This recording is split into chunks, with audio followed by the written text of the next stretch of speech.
I want to start by welcoming all of you to our great city. And it is my hope as our honored guests that you enjoy this city and all that it has to offer.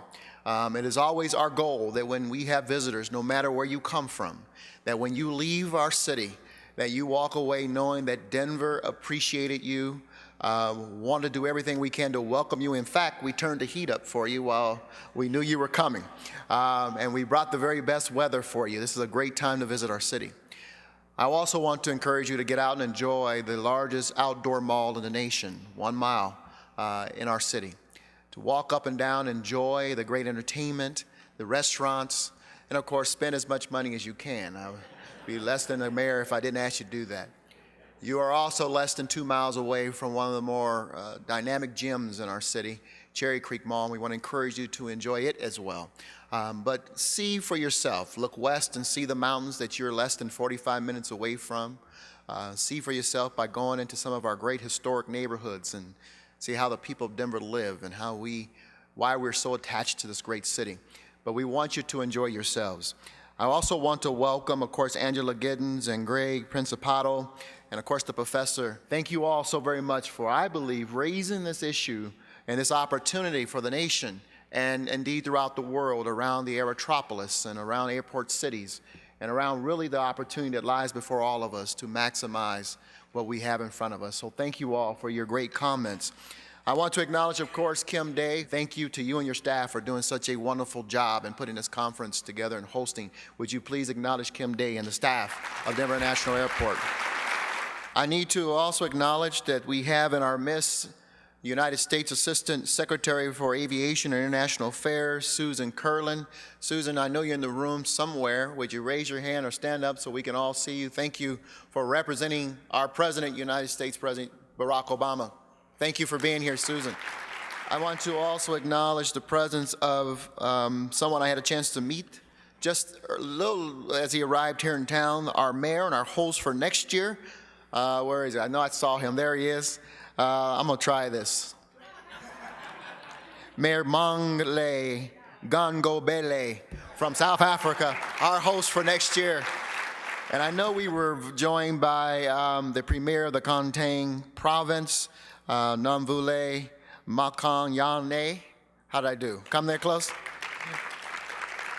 And I understand she's feeling a bit under the weather, so we'll keep her in our thoughts and prayers and hope that she begins to feel better. And finally, if I can just acknowledge, I know I've seen one member of the Denver City Council here, and I want to acknowledge him because he gets it as well. He has been my partner for 8 years while I was on City Council, really promoting economic development and the virtues of our airport and really this region, maximizing them. I want to acknowledge my good friend and colleague from the Denver City Council, Councilman Charlie Brown, over here.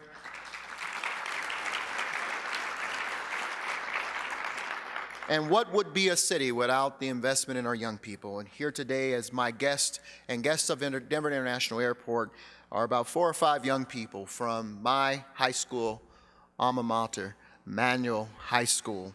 I want those young people to stand up. They're our future leaders and future urban planners of this great city. Thunderbolts are in the house.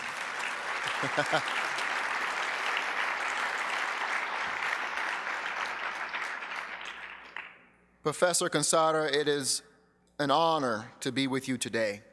We are proud to be the host of this 2012 Airport City Conference, and we hope all of our visitors, again, enjoy this conference and go away feeling good about this city.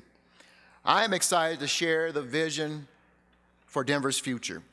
We have a unique opportunity to take our region's biggest economic engine, Denver International Airport, and spark a new era of growth that will transform Metro Denver and revitalize our regional economy.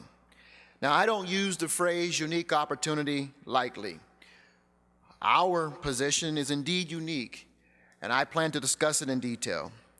And because of the gift we have been given by the leaders who came before us, this is indeed an enormous opportunity. Denver, in full collaboration with our regional neighbors and partners, intend to seize the opportunity before us. We will create a development that thrives on the airport's natural synergy, attracting businesses and jobs that benefit from close relationship to the airport and its inherent access to national and international markets. Airport City Denver, developing the area not needed for aeronautical use, will indeed strengthen our core mission. Airport City Denver will generate revenue that will be reinvested to keep our airport cost competitive. Airport City Denver will assure compatible use, enticed and seeded by the necessary and appropriate infrastructure. Without question, Denver International Airport is a magnet and opportunity for development. In seizing the moment, we simply have two choices. Number one, we can let the development happen kind of organically or haphazardly. Or number two, we can lay the foundational values and plan what we want and need to assure that the airport is surrounded by smart, sustainable growth. We choose number two. We choose to manage what we can in order to maximize opportunity and take deliberate, intentional action. Thomas Edison once said, "Opportunity is missed by most people because it is dressed in overalls and looks like work." If there is one thing I know about this city and this region, we're not afraid of a little work.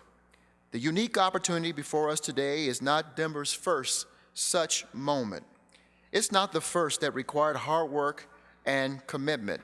It never hurts to pause for a moment to think about how Denver arrived at where we are today and realize that leaders over the course of many generations articulated the vision and seized opportunity frequently when the chips were down, just as we are doing again today. Today, much of the world, including the United States, is emerging from a protracted economic slump. Businesses have struggled. Governments have struggled. Families all around the globe have struggled. Like cities everywhere, Denver has been through 4 years of tremendous economic uncertainty. Yet thanks to the foresight of great leaders who came before us, Denver is uniquely positioned to emerge from this great recession. Not just recover, but thrive. Denver has a rare opportunity to establish the most efficient and carefully planned airport city and aerotropolis in the United States, possibly in the world. This opportunity is no fluke. It's the result of vision, planning, and a community-wide commitment to see the possibilities and to seize on them. It's a pattern that goes back to our earliest days. It is simply the Denver spirit. Denver was founded as a gold rush town in 1858. It was home to miners, and it served as a supply base for mining equipment. The gold rush had its ebbs and flows, but over the decade between 1860 and 1870, growth was flat, completely flat. In 1860, when Abraham Lincoln was elected the nation's 16th president, and when people arrived here on foot or by horse, Denver had 4,700 residents. 10 years later, after all the upheaval of the Civil War, the population of the city, Professor, had grown by just 10 people. 10 years, just 10 souls. In the words of a very wise man, Denver wasn't happening. Denver was so isolated, so far off the radar, the president of the Union Pacific Railroad declared Denver too dead to bury. That'll get your attention, won't it? Then came opportunity. The Transcontinental Railroad was being built through Cheyenne, Wyoming, 100 miles to our north. Denver's leaders recognized the powerful transformative connection that the railroad presented.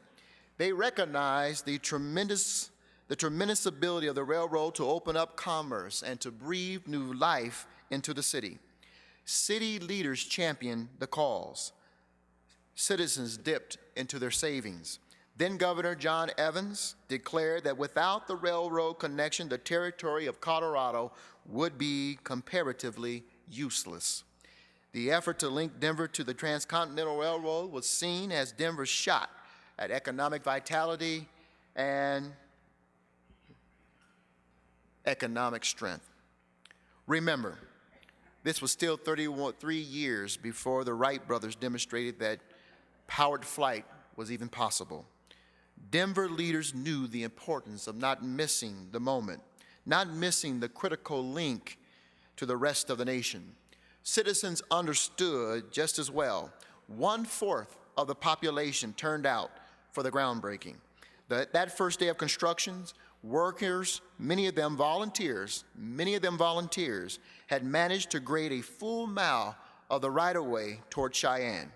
If there was ever a sign of a community committed to the notion that it held its destiny in its own hands, the ideal of volunteers helping to build the railroad just about says it all. For the next 60 years, the rails ruled, and Denver boomed. Businesses flourished, and the population of Denver grew by leaps and bounds. Denver leaders had been right. The railroad connection was their ticket forward. They recognized the opportunity and seized the moment. In the 1920s and 1930s, as commercial aviation was starting to become an option for at least some travelers, up to 80 trains per day passed through Denver's Union Station. Until 1958, in fact, the rails were the preferred method of choice for getting out and getting to Denver. That year, Stapleton Airport surpassed Union Station in the number of passengers it served. And now we fast forward to the early 1980s, when Mayor Federico Pena was elected mayor of the city of Denver. Mayor Pena asked his fellow citizens to imagine a great city. There are many aspects to Mayor Pena's dream, but he saw one problem in particular: a boxed-in, straight-jacketed Stapleton International Airport. For a city that relied on a booming tourist business and was increasingly attracting business and business conventions, something needed to give. Denver needed a world-class airport. Doing nothing would mean the city was forever accepting the status quo and the chronic flaws in Stapleton's runway configuration. Doing nothing would mean the city was accepting its limited role on the world business stage. Doing nothing would mean economic stagnation. This was not the time when the city was feeling flush, if you will. In the 1980s, the city and state were coming off another prolonged recession. The energy boom of the early 80s had busted. The 1980s were considered, much like today, to be the second worst economic period in Colorado's history, trailing only the Great Depression. But Denver's business and civic leaders looked ahead for solutions and saw an opportunity. They knew that Stapleton's continuing layout needed relief. They knew Denver needed a world-class airport to keep pace with the fast-changing economy. So Mayor Pena and other city and state leaders set their sights on a plan to build a new airport on open prairie in a spot 21 miles northeast of downtown Denver. At the time, the leader of the pro-airport campaign assessed the vote in simple terms. Many people, he said, viewed this as an up or down vote on Denver's economic future. And fortunately for us here today, 65% of the voters said yes, build a new airport. Years before the information age took hold, years before the internet became part of our daily routine, years before e-commerce and Microsoft and Google and Apple ushered in a whole new way of conducting worldwide business, the civic and political leadership of our great city and state recognized the opportunity and seized it. And now fast forward again to the present, April 2012. There's no question about it.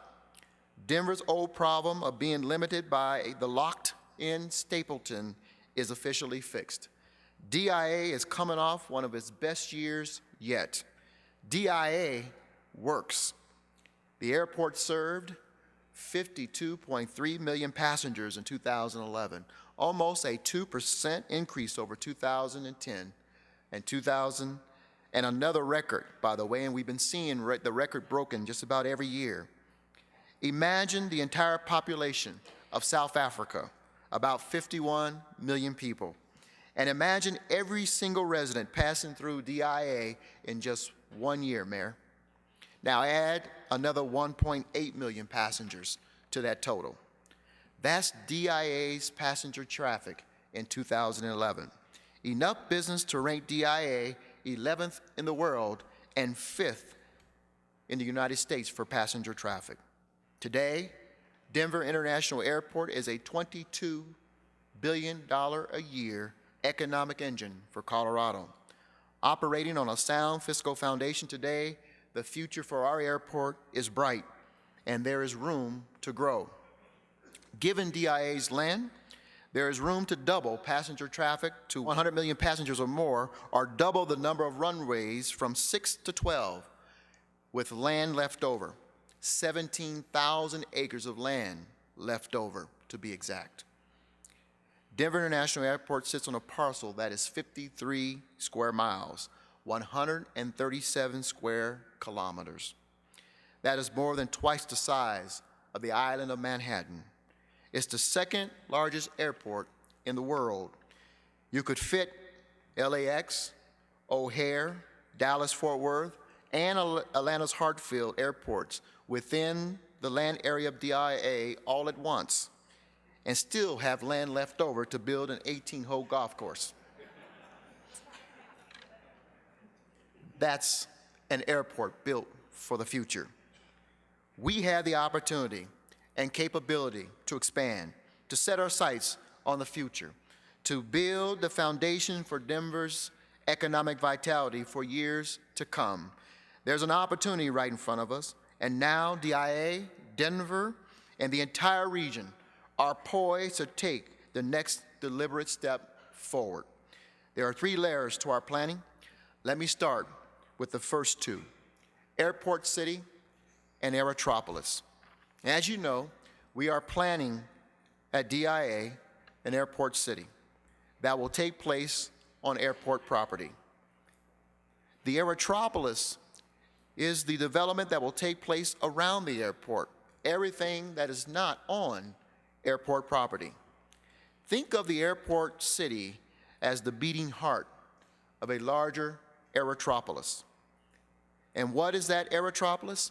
It's the vision of a new style of urban development, one that places the airport at the center of attention, a magnet for urban competitiveness, urban innovation, and urban job growth.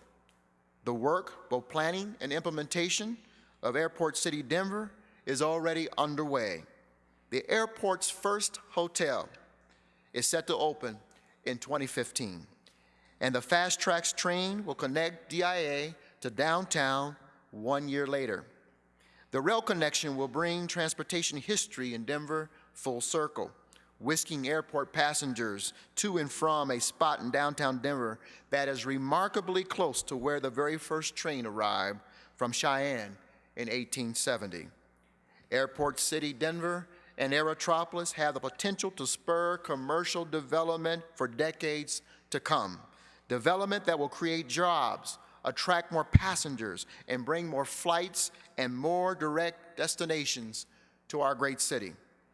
The addition of the commuter rail service that connects the airport with downtown will become the corridor of opportunity. In its own right, the corridor of opportunity is our 3rd layer of opportunity in this development. No city is better positioned to open up the next frontier, to take advantage of the Airport City and Aerotropolis vision than we are. And allow me to underscore one very important point. Denver might be leading this effort, but we are not pursuing this dream alone. DIA is a regional economic force, a regional economic jewel, and our plans will proceed only with full regional collaboration and cooperation. DIA's land touches our neighbor, Adams County, our neighbor, City of Aurora, our neighbor, Commerce City, and of course, the City of Denver.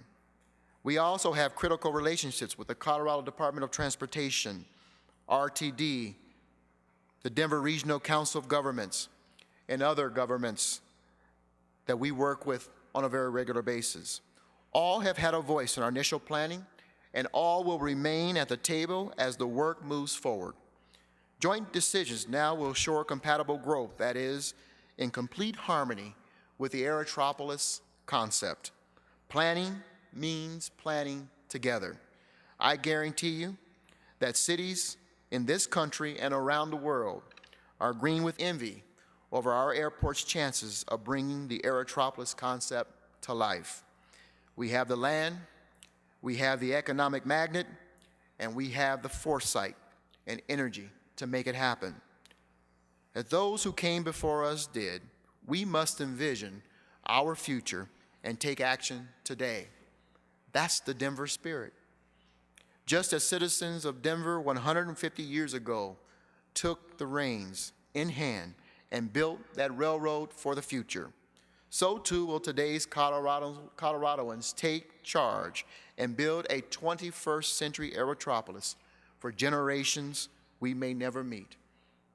We are poised, we are prepared, and we are ready to roll. Thank you for this opportunity.